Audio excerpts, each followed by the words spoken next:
Hey everyone and welcome to another video, and today we're going to be talking about stats. Now I get a lot of questions from you guys asking, Curtis, do you use Mobalytics, Professor, Blitz.gg? How do you use them? Should I use them at all? Are they dangerous? Are they valuable? Etc. So I thought I'd just go ahead and do a video. This has been much requested. A lot of people have wanted me to get into this one, so let's dive in. Now, generally, this is how it actually goes down. This is me here with the angry face as usual. I get an average player here saying, Curtis, stats, something about stats. And I usually say, look, you know what? Yes, I'm sure there's a little bit of value in that. We can get into those stats later on.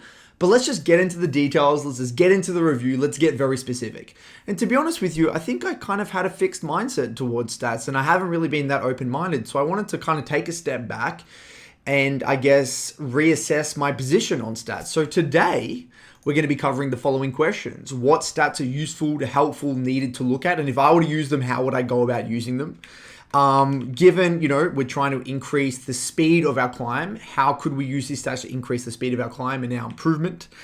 Should you use pre-game or in-game overlays from Mobalytics, Professor, Blitz.gg, etc.? And how can I better my relationship with stats? Now, I wish that was the sort of question that I got asked from you guys in the community, but no, that's not. I can only wish. But that's essentially what I want to get across in this video. Now, today, we're actually going to be using Mobalytics to answer these questions because I believe they have one of the most comprehensive platforms and actually utilize the stats in a very healthy way. And they've actually partnered with me for this video. So we're going to go ahead and use Mobalytics. Now, before we go ahead and use Mobalytics here to really break down the details of stats, I want to warn you, okay? I want to warn you guys of a few things because I see people fall into a bunch of traps when it comes to using these stat sites, websites, apps, whatever.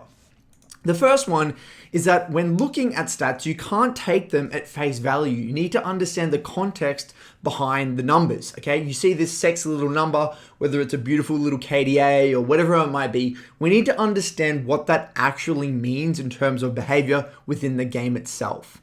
Then I see a lot of people also fall down the Reddit analyst theory hole. Because stats, they can make you sound really cool, smart. Look at this math here with this stat. This means that I'm a genius, whatever. Okay, right? If you're very good with stats, you can make yourself sound very smart. But at the end of the day, we need to keep in mind that stats are only relevant when it comes to behavior change. Right? You've got to be pragmatic when it comes to the usage of stats. And the third one here is that the way I like to view it anyway, stats are kind of like a compass. I use them as a way of gauging where I should be directing my focus when it comes into my review and my improvement overall and my own process, my own journey, okay? And the larger the sample size you have, the more accurate the compass is going to be. It's very important to understand as well. Now, without further ado, let's go ahead and dive into Mobalytics and really get into the details so I can show you how I would recommend using a platform like Mobalytics. So diving right in, let's get very specific. Let's go in depth into what stats I love, how I would utilize these stats, and tie it back to our own solo queue improvement. Now, within the profile section of this Mobalytics platform, we have the champ pool section. Now, this all looks pretty straightforward. Stock standard stats, win rate, games played, CS per minute, etc. But they have a really neat little function here in the drop down. So this is of my most played, Victor, 66 games, 57.6% win rate. They have a little drop down that shows you the matchups you perform the worst into, the matchups you perform best into, and the matchups that you face the most. Now, one of the things I talk a lot about within my Midland Academy is the importance of understanding matchups, especially if, say, you're around Gold 1, Plat 4 to around D4. If you fall within this bracket, in this ELO bracket between Platinum 4 to Diamond 4, then this can be a neat little tool and act as a neat little compass actually, because we need to identify the matchup that we struggle against the most and see if there's any trends between those matchups. Now, you might find, if you were to go to this, you might find that there is a trend between the champs that you struggle against the most. Now, for me, I struggle against a lot of these early pressure mid laners, like the Galio, like the Rumble. I've just got like a little bit of a mental block. So I have to get into the details, and this will act as a compass to be like, okay, Curtis, maybe I need to organize some 1v1s with players who play these champions, or maybe I need to compare my hypotheses about these matchups with other people on YouTube. So go to YouTube, type in the matchup, and compare the way they play it to me. And again, this is a very pragmatic little tool to point me in the right direction. Now, they also have a little section on the right-hand side. You can click Learn Matchup, and there's a nice little few tips in order to verse the champion itself. This is all really, really solid. But yeah, I found this to be an incredibly useful little tool. And to be honest with you, I wish I had this earlier, because I kind of had a gist of the matchup I did well into and a gist of the matchups I struggled into. But this really shows me the areas that I need to direct my attention towards. Now, a neat little way of using this as well is, let's just say you find that you're versing one champion a lot in the current meta. Let's just say you find that you're versing a lot of Yone. And maybe my champion might not do well into Yone. Maybe I only have a 40% win rate versus the champ that I'm versing the most. This might mean that I need to expand my champion pool to find a champ that does well into this one. Again, it can be a really neat little compass for you to learn that you need to expand your champion pool. Now, funnily enough, I had a hunch that I was struggling against Sylas, okay? So I hated versing Sylas in my solo queue games. My pool at the time when Sylas was very popular, I didn't have anything to deal with it. And as you can see, over 21 games, I have a miserable 33.3% win rate against Sylas. And as you can see here, I tried a few different champions. My Twist of Fate was the one I was playing a lot at the time, only a 42% win rate over 7 games. You know, it was miserable. So this was before I ended up picking Sylas, and then I ended up spamming Sylas because it was an absolute pain in the ass. And again, this can be a very nice little compass to realize, well, you know what, my pool just doesn't deal well with this champion. And as you can see, I've been attempting these champions and it's still not working. So I really like this tool as well, just as a sense of just incredibly pragmatic and acts as a very solid compass. Now, the last thing before we go into the GPI, Mobalytics is only one of the only platforms that I can show you your LP per day. So not just per week or per month or anything like that, literally per day. It will show you my LP differences for those of you who are interested in that as well. So finally, we've made it to the GPI, and the GPI is absolutely fascinating. I had no idea this sort of thing existed. I just thought StatSludge just vomited out stuff on a page and forced you to try and make sense of it. But what I think Mobalytics do a really good job of is actually taking all these stats and making sense of it for you, and then it really tightens up the accuracy of the compass. So I'm always going to be tying back to that compass analogy. So let's really break down what the purpose of the GPI is and how I'd recommend using it, because I do believe it's an incredibly powerful tool if used correctly. Now, first things first, the GPI is great because it compares where you're at in a given skill comparatively to everyone else at that given rank globally. And I think that's an incredibly important thing to remember while looking through the GPI. Now, first things first, the first thing you need to do is you need to switch this from last 10 games to season. And the reason this is the case is because 10 games, the sample size is too small. The compass is not going to be accurate enough when you're only looking across 10 games. We need to expand the sample size of the stats to as large as we possibly can. Therefore, you want to swap it to the season. Now, the second thing you need to do as you're going through the stat site, you need to quickly jot a note, maybe make a sticky note somewhere in person on your PC, whatever you need to do, and jot down your champion pool, okay? The champs that you've played the most throughout the season. Now, the reason this is very important is because the stats take into account all of your stats across all champions. So if you're playing, a mage, and then you're playing an assassin, then you're playing all these differing champions in the mid lane that don't really have a coherent identity, then the stats are kind of going to be all over the place. I'm not saying they're not useful. There are some stats that are always going to be useful no matter what. But the more condensed your champion pool is, or the more specific your identity is as a player, the more accurate the stats are going to be, or the more accurate the learning objectives are going to be based off this information. Now, what the interesting thing is let's just say you made a Smurf. And on this Smurf, you only played, say, control mages. You played Victor, you played Orianna, and then even you maybe played like another control mage, like an artillery mage, maybe like a Vel'Koz or a Xerath or something like that. The stats you would get from this site would be unbelievably accurate and unbelievably useful. The same thing for an assassin account. Okay, that's something that we need to continually keep in mind as we're going through the stats here. Now, what we're going to do is we're going to go through the GPI, and instead of just going through every single stat, the way I would recommend it is if you're a control mage player, going through certain stats, and if you're an assassin player or roam style oriented player, going through and honing in on specific stats. So let's start with if you're an assassin player. You play champs like Fizz, Akali, Zed, Kiana, Champions like that, these are the areas that I would direct your attention towards. Now, first things first, when I started using this, I got confused as hell because I'm like, why aren't I like 100 at everything? Wouldn't, theoretically, if I'm challenger, wouldn't I be 100 at everything? But again, you got to remember you're comparatively to every other challenger player, and I don't necessarily think you should even aim for 100. You should only be looking at what people are at your rank, and this is what this little graph down here shows you. So if you are an assassin player, duels per game, I think is very important. Duels are defined by 1v1 fights as detected by the death of one or both players. So if you're a Zed, if you're an Akali, if you're a Fizz, if you're any of these champions that want to go for solo kills and that sort of thing, I think that this is an incredibly useful stat to look for. If your duels per game is very low and you basically only have assassins within your pool, then this is a big problem. This is something that would suggest that you're playing too defensively, you're slowly losing games, your wave management might be a problem because you're not looking for all-ins, or maybe you're too reliant on ganks. There's a big problem here. Conversely, if you had a lot of duels per game and you're like a mage player, then this is also a pretty big problem. Probably means you're not playing incoherent with your champ's identity. Next one here is skirmish frequency. Skirmishes per game. Look, I think that if you are a roam-oriented champion, you should be looking for as many skirmishes per game as possible. And again, it shows you the percentage of how many of these dictate out of all the fights, your win percentage. This is also valuable. Again, like I said, if you are a roam-oriented, skirmish-oriented champion that just want to play for 2v2s, if you're a Sylas player, if you're a Galio player, Rumble player, these would be stats that I'd be looking for. And if these stats don't make sense, given you're a Rumble player or a Galio player, maybe you have a low amount of skirmishes, or your win rate of these skirmishes is very low, or you're just not taking many of them at all, then again, this is a pretty big problem.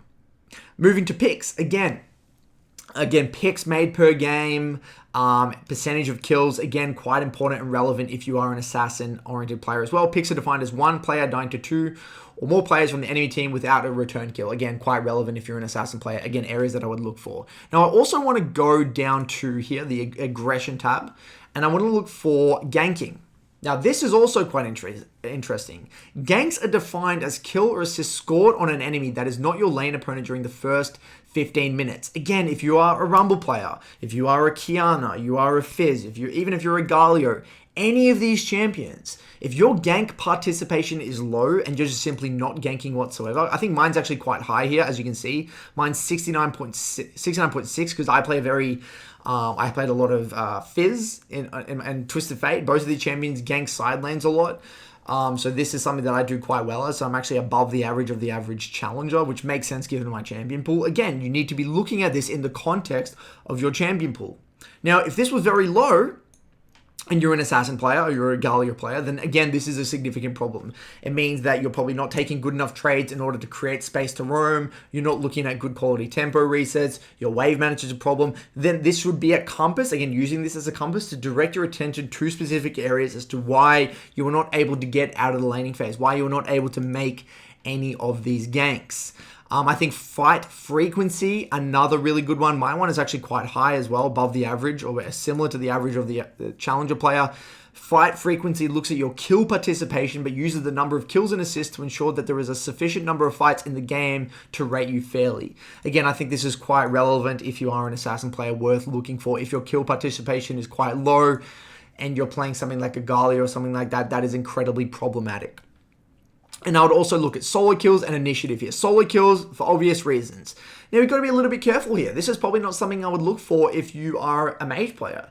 Again, this is why it's so incredibly important to understand the context of the stats. If you're getting a lot of solo kills as an Orianna or a Victor, then either you're smurfing or there's something going terribly wrong. This shouldn't be a high percentage of your kills. Because I've played a lot of Victor, I've played a lot of Twisted Fate, I've played even a decent amount of Galio, I don't get a lot of solo kills.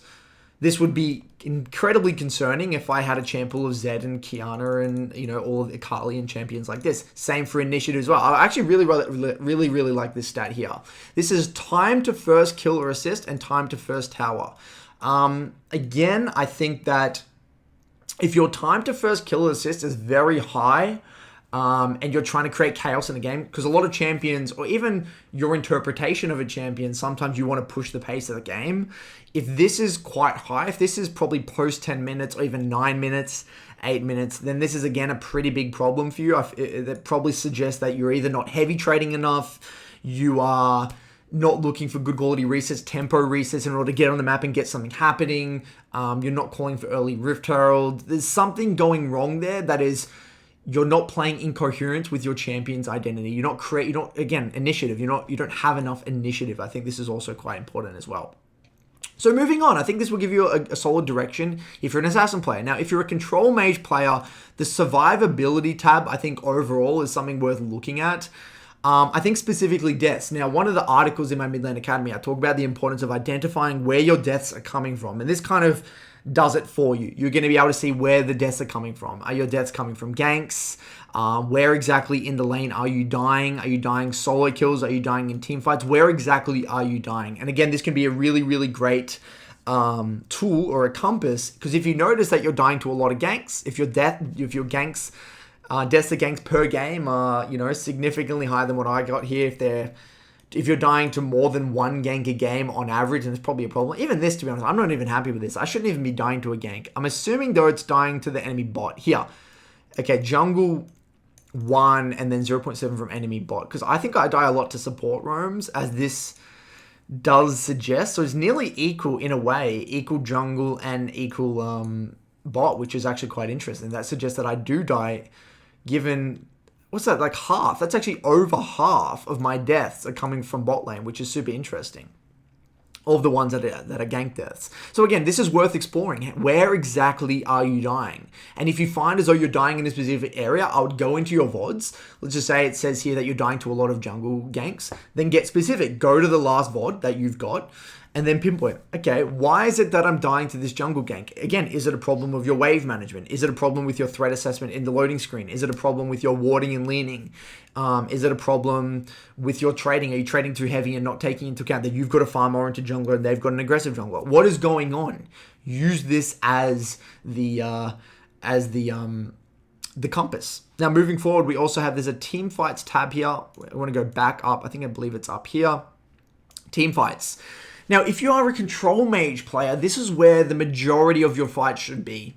Okay, again, taking into account if you're a split pusher, probably not where you want most of your fights to happen. Especially if you're a top laner. If you're a top laner as well, you're playing things like Fiora, or even a mid laner that wants to be in the side lane, like I would say Lucian, pretty good in the side, Cassiopeia, things like that. Champions that want to stay in the side lane for an extended period of time. If you have a considerable amount of team fights, then that's probably a big problem. Again, you should be aiming to have a high amount of team fights per game, and as many fights as possible being team fights if you are a control mage player, because you want to play those front to back team fights. You want to group on objectives. You want 3 or 4 more members. You want to put, if I'm playing Orianna, I want to put my ball on the front line and I want to chill with my team and peel front to back with my AD carry. This is where the most of my fights want to be. If you have less, if you have like 30%, even like mid 30s, and that's a big problem. Again, dependent what sort of champions you play. I think stat contribution is an unbelievably big one. If you are, I think mine's actually been screwed because I played Fizz and my damage share on Fizz is actually quite low. If you play Victor, you play Cassiopeia, you play basically any solid control mage, if your damage share is low, this is a huge problem. You should be having at least 40 to 50% damage share, in my opinion, if you're playing any of these good control mages, because they poke a lot throughout the laning phase. Again, if you are an assassin and you've got low damage share, I don't think it's a really big problem. The last one I do want to quickly look at, guys, is one here that I love for control mage players called CS Efficiency. Just got to quickly find it here. There's a lot of stats here worth looking into. Oh, I think Rift Heralds is another one I probably should have mentioned. Really, really good. If you're playing a early pressure champ, if you're a Rumble man, you play Galio, you play any champion that gets a lot of prior, maybe even a Lucian mid, anything that gets a lot of prior in the early game, and your Rift Heralds are low, or you're just not taking many Rift Heralds in general, then this is a big problem. As you can see here, mine is much higher because I literally spam ping for Rift. As you can see, 87.4 comparatively to 72.1 of the average challenger. That's just the way I play the game. I think it's a really guaranteed way of actually winning games. Going through, oh, here we go. The second one. This is the farming skill breakdown. CS efficiency. So we have, I think this one's interesting. Gold unspent on death. This does suggest that I'm saving for core components. So actually, this is probably too much. This is a problem. This probably suggests that my bases aren't that efficient. This probably means that I'm getting sent out of lane a lot more than I would want otherwise. Maybe I'm not rationing my mana properly, or there's something going wrong with my early resets. This is actually probably a concern. So what I would say for this one is I would go to each of my resets and then go and actually get specific and be like, did I want this reset? Why was I taking this reset? Was I forced to take this reset? And if I was forced to take this reset, why am I forced to take it? Was it a result of my poor wave management? Was it a result of my trading? What is going wrong that is forcing me to go back to base on such awkward amounts of gold where I can't spend anything? Or maybe it makes sense given that you're playing for core components and that's your style again. But we have CS per minute when base, CS per minute after death, CS efficiency. This area is huge if you are a control mage player. I'm actually surprised mine is as high as it is. I think my CS is actually quite bad comparatively to most challenger players because I play such an aggressive style. So yeah, I'm actually surprised. Again, if you're a Cassio player or a champion that really needs a lot of fun, even if you're a Yasuo player, if you're a Yone player, if your CS efficiency is low, then that's a huge problem because your champ won't have an identity otherwise. Now, there's a few areas that I do want to highlight, areas that I think that you should be either wary of or that I find to be quite interesting. And the first one is champ pool. Now, this is something I kind of disagree with in terms of Mobalytics. They kind of rate having a larger champion pool as being good. And if you've watched any of my content, you know that that's not the case whatsoever. I believe that it's better to have a small champion pool. And the fact that I've played 19 champs over the entirety of my season is actually disgusting. That's not what you should be doing whatsoever. I don't even know how the hell I have 19 champions. I'm a troll. Something's going wrong here. This should be, if you've really got a solid champion pool and you've maybe altered it once or twice and you have one champ for your secondary role, this should max be like 7 or 8, right? So you don't really want a high score when it comes to this versatility skill breakdown, or especially this champ pool area, because you want a small little champion pool. This is absolutely ridiculous, especially for the rank I'm at. You should no way be having this many champs played throughout an entire season. So please take note of this. Another one. So, everyone gets really hyped about solo kills and all that sort of thing, right? We all talk about, oh my god, solo kill, these guys got a solo kill.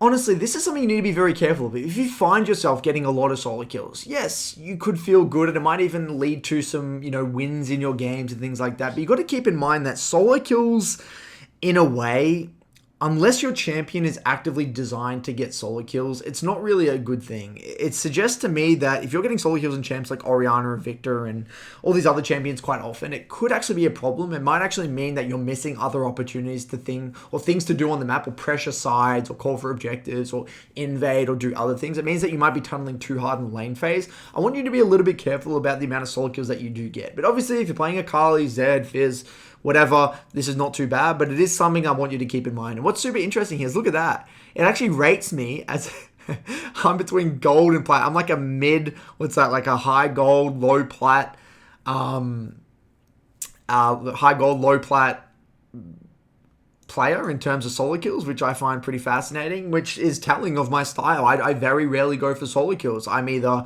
going for 2v2s, 3v3s, or utilizing my pressure to get an objective or influence a side lane or invade the enemy jungle. It's actually very rare that I'm actively going for solo kills. Another one that I want you guys to be careful of is forward kills risk. Now, when I first read this one, this was a little bit confusing, but essentially here it says, we measure your ability to successfully get kills with forward positioning, accounting for how deep into enemy territory you are. Now, look, again, if you are a champion that wants to pull the wave and kill the enemy down the long lane, this is probably something that if you're killing people under the tower or you're very close to the tower when you're killing them, it might be even a sign that you're doing something wrong. Right? There's a lot of champions that need the long lane to kill people, and you shouldn't really be near the tower whatsoever. Conversely, if you're playing a champion that builds waves and dives under tower, whether you're playing Fizz can actually do that quite well, build waves and dive under tower, or Qiyana as well, then again, this is something to keep in mind as well. But again, just because you're getting, you're killing people when you're really aggressive into their tower, that doesn't necessarily mean it's a good thing, something to keep in mind as well. And the last little thing I want to keep in mind here, there's a section about consistency. Now, if you go to the consistency skill breakdown, we have a routine section. And there's a section here that says percentage of gaming sessions where you play at least 3 games. Now, for me, it says 48.5%, which doesn't really make sense for me because I always play in blocks of 3, or at least, 85% of the time, which suggests for me the system doesn't work for me because I'm in O's High Challenger, so the queue times are absolutely ridiculous, so it probably doesn't even register me playing in blocks of 3. But for those of you in regions with shorter queue times, if you are not playing in games of 3, this is going to expose you. You should definitely be playing majority of your games in blocks of 3. That's one of the biggest mantras for improving at League of Legends is playing in blocks of 3. So this can be a really great way of seeing if you're maintaining a solid schedule. And if not, this is a big problem. And there's a lot of interesting stuff within this section as well that it's probably worth exploring. Now, an obvious one that I haven't, spoken about yet is vision. Vision, a big one. Now, to get more specific, I really, really like this one. I think wards placed, big one. I don't really care about wards placed late game, mid game. I don't really care about that whatsoever. I think vision denial and wards cleared is also quite big if you're, again, playing champions like Fizz, Qiyana, and you're swapping to early sweepers. This is probably quite relevant. Now, this is absolutely fascinating. Yellow trinket efficiency and control ward inventory time, both worth looking at. Now, if you find that you're sitting on wards all the time, or maybe you're unsure of that, it's going to get exposed between this one, and this one here. So this can be a really good compass for you guys to look for if you are really struggling with vision. Something that I would recommend looking into if you're unsure about how good you are with your vision. This can be a very great, accurate little compass for you guys. Now, the last thing I will quickly touch on in reference to Mobalytics before we get into the other things within this video is a neat little tip where I would recommend searching other summoners to compare their stats with yours. Now, this is, very obvious. People think, oh yeah, obviously, you could do that. But one thing you got to be careful of is you only want to search summoners that have the same champion pool as you, okay? You don't want to search for a summoner, okay, let's just say you're a fan of Nemesis, and Nemesis plays a lot of Kayle and crap like that, or Trinity mid, whatever, but you're a Victor main, or an Orianna main, or a Galio main. It won't make any sense. The stats won't matter because stats are only relevant to the way you play the game or your champion's identity, okay? So let's just say you are a Qiyana player. I would highly recommend comparing with, Beifeng's maybe Korean OPGG or another, or one of the top European or North American Qiyana players. You want to compare it with people that have the exact same champion pool as you, and the more accurate you can get in terms of champion pool, the more effective the comparison will be. That way you can really get specific and be like, interesting. Do they, you can get very specific. How many solo kills are they getting on average? What's their ward placement like? How many Rift Heralds a game are they getting? You can get as specific as you want. The more specific, the better you're going to get as well. How many ganks? What's their gank participation like? What's their fight frequency like? What's their even their damage? And you can get very specific and identify what is the differences, and you can actually actively set learning objectives from that. But please don't compare yourself with OPGGs or other accounts that don't even have the same champion pool with you. That's going to be an absolute recipe for disaster. Now, one of the more common questions I get from the community goes along the lines of, Curtis, should I use something along the likes of a Mobalytics or a Blitz.gg or a Professor, etc., in order to get more information about my team in Champion Select so that I can potentially know whether or not I should dodge this game, or even heading into the game, get more information about my opponents, see their win rates, are they on their main champion, are they off-roll, all these sorts of extra added little tidbits of information. Now, in the past, my default response was, you know what, just don't worry about that. It's going to distract you. It's not worth it. I didn't really give an in-depth answer. I basically just said, no, don't do it because I don't do it myself. And I wanted to clarify my stance on this. I think this is a really great opportunity to, and I know this is going to be a little bit controversial because a lot of people are a massive fan on dodging, but I want to explain why I'm not a big advocate of dodging and the price it can take, or the toll it can take on you and your ranked journey. And the way I want to explain this is through the use of an analogy, this time the tightrope analogy. And I've used this before in the past. Now, let's just say we've got a tightrope here, and on one side of the tightrope, we have the downsides or the negatives. And then on the, on this bottom side here, we have the positives. Now, the negatives of using a platform such as, any of these platforms pre-game, this is to get more information about your teammates to see how they off-roll, have they lost the last 6 games, Is the enemy a smurf when you're heading into the game? Are they off, or how many games have they played on that champion? Are they on a win streak? All this stuff, right? The downside is that this is going to affect your mentality heading into the game. What good is it knowing that you are going to be versing a smurf in mid lane, or the enemy top laner is a smurf, or your top laner is on a 6-loss streak versus someone that's on a huge win streak? Like what? How does that actively change your strategy? Now look, you might say a benefit of it is that, okay, now you know not to, to play away from that lane. But I guarantee you will know not to play towards that lane in the game, because that guy's simply, if he's as bad as you think he is, he's already going to lose trades. So most of the benefits that come from, you might say, Curtis, well, now I know not to play to that side, or I can, prepare myself mentally for that side to lose. All of these potential benefits, this is information that is going to be freely available in the game itself without even seeing these stats. You're literally going to see this person take poor quality trades, or this guy is going to die, or this person is going to perform as poorly as you believe, in which that's what you would do anyway. You would leave that guy onto the weak side, and you would naturally play to the strong side of the map anyway. But you don't get all of the negatives alongside this if you were to simply just adapt to what happens inside the game itself. Now you may say, Curtis, but then are you expecting me to play with like all these autofill, dodge-worthy laners with huge loss streaks? Like, how do you play all these unwinnable games? I'm not saying that you're gonna come up into these challenging matches. It's inevitable. But the cost of dodging, the cost of actually going through this mental checklist, the toll it's gonna take on your mental over the long run is unbelievable. I've never really used this to climb, ever. You don't need it. I just focus on my own improvement. I take the losses as they come, and I take the wins as they come. I direct all of my attention back onto my own improvement, my own learning objectives, and I get better at my matchups. I get better at taking responsibility in the game. I identify my winning sides. I identify my losing sides, and I play, and that's how I play my solo queue journey. The great thing about it, many times, I remember this actually happened somewhat recently. I versed like a pro player on a smurf. It was on like a 25 win streak, and I was just dominating, just camped in bot. I just did this because my bot lane was actually taking good trades, and that's who I perceived to be the win con, and we ended up winning the game. Now, if I had actually gone into OPGG or any of these applications beforehand, so that's that player from that pro team and he's on a 25 game win streak, I'm probably thinking, okay, look, I probably shouldn't play there. That's going to maybe make me like be a little bit less confident heading towards that lane. I'm just going to shit the bed.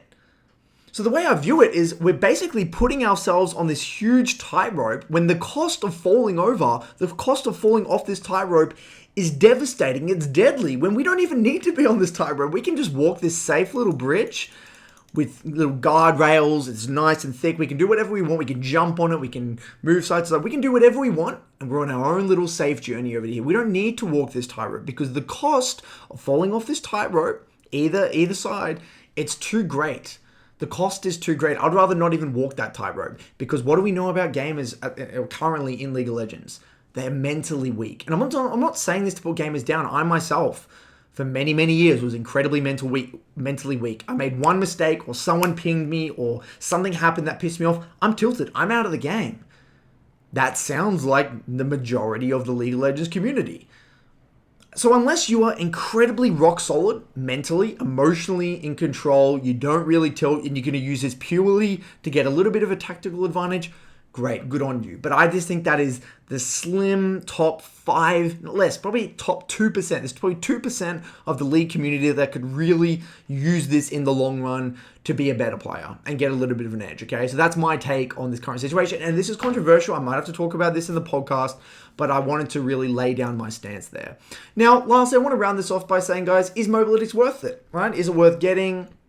Is it worth using? If you are serious about climbing, 110% yes, right? If you want to speed up your climb, you want to get more, you want to take your climb seriously, then yes, it's going to significantly speed it up if you follow the process that I outlined in this video, use the GPI properly, and have a healthy relationship with the stats. If you're looking for a quick fix solution, like a boost or something like that, no, Mobalytics is not going to do that, nor will anything do that apart from a boost, which is just not healthy, not realistic, right? If you're serious about your climb over the long run, and you want a great little tool to help you direct your attention into certain areas, speed up your learning processes, make your journey a lot smoother, great. I think Mobalytics is the perfect tool for you. But if you want a little boost and get a little gimmick, little cheat code, no. Because it's in order to get max value from something like Mobalytics, you need to put in the time, you need to use it thoughtfully and have a good relationship with stats. So I'd love to hear how you guys use Mobalytics. How do you use Mobalytics with your own solo queue process? I'd love to see how it differs to mine, if there's any things that you would have done differently. And yeah, thanks for tuning in, guys, and I'll see you for another video soon. Cheers.